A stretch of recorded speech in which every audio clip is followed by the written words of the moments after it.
میهنانم، جمهوری اسلامی به پایان خود رسیده و در حال سقوط است. خامنه‌ای همچون موشی هراسان زیر زمین پنهان شده و کنترل اوضاع را از دست داده است.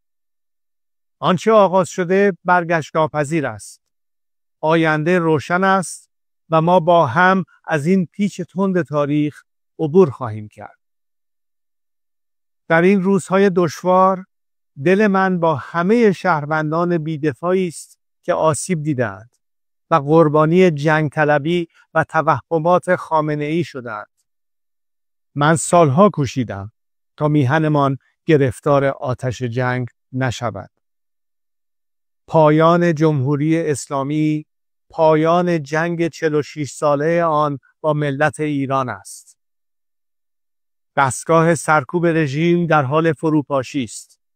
تنها یک خیزش همگانی لازم است تا این کابوس برای همیشه پایان یابد.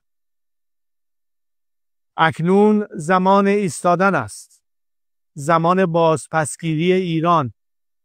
همه با هم، از بندر عباس تا بندر انزلی، از شیراز تا اصفهان، از تبریز تا زاهدان، از مشهد تا اهواز، از شهر کرد تا کرمانشاه به صحنه بیاییم. پایان این رژیم را رقم بزنیم. نگران فردای پس از سقوط جمهوری اسلامی نباشید. ایران دچار جنگ داخلی و بی‌ثباتی نخواهد شد.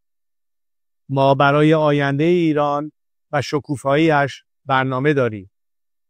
ما برای 100 روز نخست پس از سقوط، دوران گذار و استقرار یک حکومت ملی و دموکراتیک برای ملت ایران و به دست ملت ایران آماده ایم. خطاب به نیروهای نظامی و انتظامی، امنیتی و دولتی که این روزها بسیاری از آنها به من پیام می‌فرستند. برای حفظ رژیمی که سقوط آن آغاز شده و حتمی است، روبروی ملت ایران نایستید.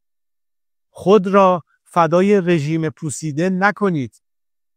با ایستادن در کنار ملت، جان خود را حفظ کنید. در گذار از جمهوری اسلامی نقشی تاریخی ایفا کنید و در ساختن آینده ایران سهیم باشید. ایران آزاد و آباد پیش روی ماست. باشد که به زودی در کنار شما باشم. پاینده ایران، زنده باد ملت ایران.